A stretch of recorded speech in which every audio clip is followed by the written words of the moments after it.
मौत एक दिन सबको आनी है, पर क्या मरने वाले हमेशा के लिए चले जाते हैं? मेडिसिन के फील्ड में हुई तरक्की और कंप्यूटर साइंस में उठे क्रांतिकारी कदमों से हो सकता है जल्द ही मरने वाले फिर से जिंदा हो जाएं या किसी और अजीब रूप में सरवाइव करें। क्या हम मृतकों को फिर से जीवन दे सकते हैं?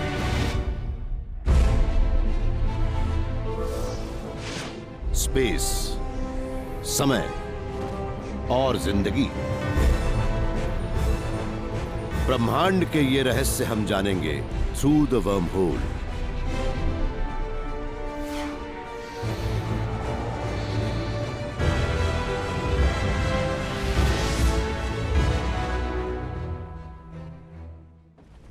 मौत हमारा आखिरी डेस्टिनेशन है, जहां से कभी भी कोई भी वापस नहीं आता। पर अगर मौत हमारा अंत न होती तो हम सबका एक जेनेटिक ब्लूप्रिंट होता है जिसे विज्ञान आज पढ़ सकता है। जल्द ही मेरे मरने के बाद मेरे शरीर को फिर से बनाना संभव हो जाएगा, पर पूरी जिंदगी का जो ज्ञान और अनुभव यहां मौजूद है उसका क्या? क्या कभी हम मरने वालों के शरीर और आत्मा को फिर से जिंदा कर पाएंगे?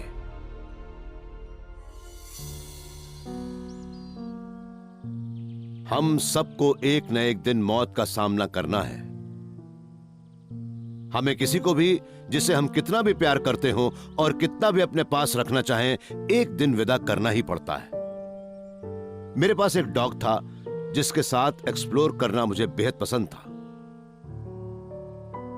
पर कीड़ों ने उसके दिल को खा लिया था।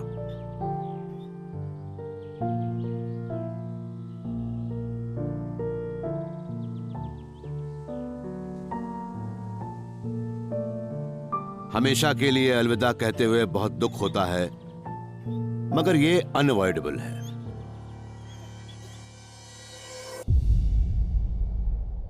या नहीं है?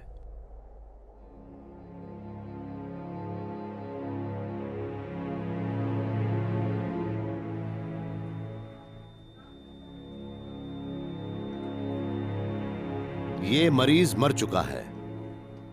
इसका ना दिल धड़क रहा है, ना सांस चल रही है, ना ही इसका खून दिल से होकर गुजर रहा है। पर आज ये फिर से जिंदा किया जाएगा इस व्यक्ति द्वारा।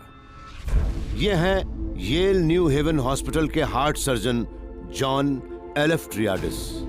जॉन नियमित रूप से अपने मरीजों को मारते हैं और फिर वापस जिंदा करते हैं। मेडिकल कॉलेज की पढ़ाई और फिर रेसिडेंसी पूरी करने के बाद मैं सिर्फ हार्ट सर्जरी करना चाहता था। उन दिनों हार्ट सर्जन बनना एक फाइटर पायलट जैसा था, क्योंकि हमें भी हर दिन नई से नई सीमाएं तलाशनी पड़ती थी, जोखिम उठाने पड़ते थे। जॉन आज भी सर्जरी की उसी सीमा तक जाकर काम करते हैं।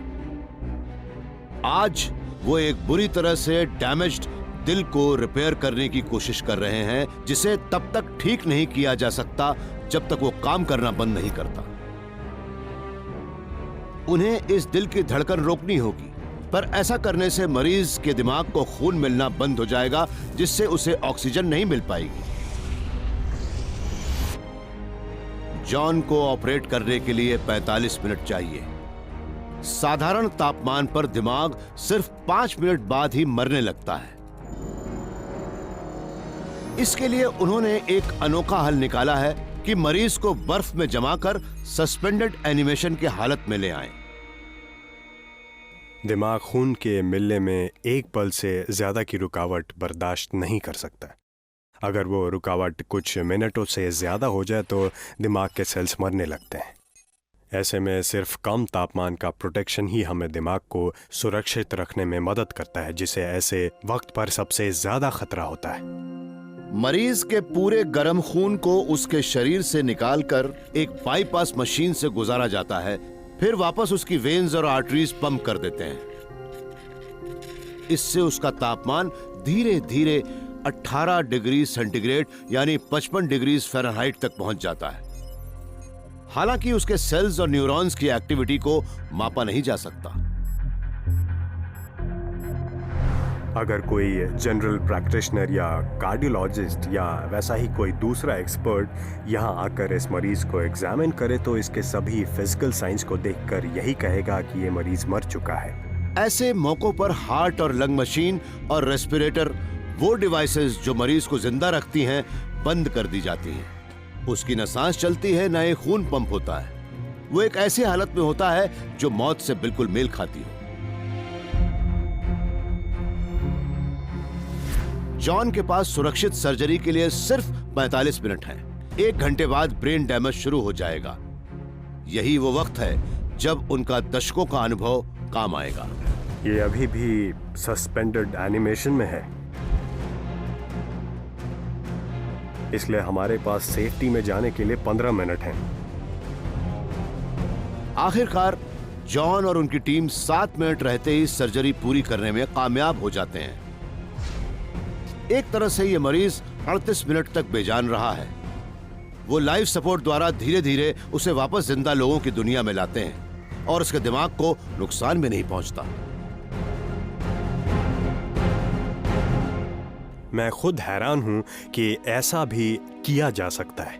मौत की डेफिनेशन वाकई बदल चुकी है। असली मौत सिर्फ तब होती है जब वो परमानेंट हो, लेकिन इस बहुत ही स्पेशल हाई टेक्नोलॉजी के माहौल में सस्पेंडेड एनिमेशन या डीप हाइपोथर्मिक अरेस्ट की हालत में लाए गए लोगों पर मौत की ये कसौटी लागू नहीं होती। पर क्या हम उन लोगों को फिर से जिंदा कर सकते हैं जिनकी मौत कम नियंत्रित हालात में हुई हो?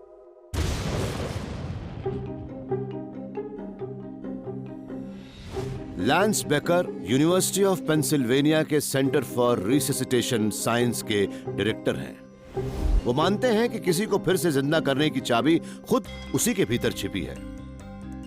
एक बात हम हजारों सालों से जानते हैं कि अगर मीट को फ्रीजर में रखा जाए तो वो ज्यादा लंबे समय तक चलता है। डिके प्रोसेस, जो असल में डेथ प्रोसेस ही है, कम तापमान वाले माहौल में बहुत ही धीमी पड़ जाती है, क्योंकि तापमान के गिरने पर सेल्स को ज्यादा ऑक्सीजन की जरूरत नहीं होती। वो ज्यादा तापमान जितना मेटाबोलाइज नहीं करते और धीरे धीरे ऐसी हालत में पहुंच जाते हैं जैसे हाइबरनेट कर रहे हों। हमारा शरीर कई लाख करोड़ जिंदा सेल्स से बना है। रेगुलेटरी जीन्स इन सेल्स को बताते हैं कि इन्हें कैसे बिहेव करना है। यह समझिए कि वो इन सेल्स का ऑपरेटिंग सिस्टम है। हर सेल की जिंदगी के अंत में जीन्स ऐसे डिस्ट्रक्टिव एंजाइम्स बनाते हैं जो इन सेल्स को तोड़ देते हैं, जिससे हर रोज हमारे करीब 50,000 करोड़ सेल्स मरते हैं। जब भी हमारे साथ कुछ बहुत ही गलत होता है, जैसे कि हमें हार्ट अटैक आ जाए, तो ऐसे में घायल हुए सेल्स अपने सेहतमंद पड़ोसियों के लिए खतरे की घंटी बजा देते हैं कि उन सब के मरने का वक्त आ गया है। इससे सेलुलर सुसाइड की एक लहर सी उठती है जो तेजी से हमारे शरीर में फैल जाती है।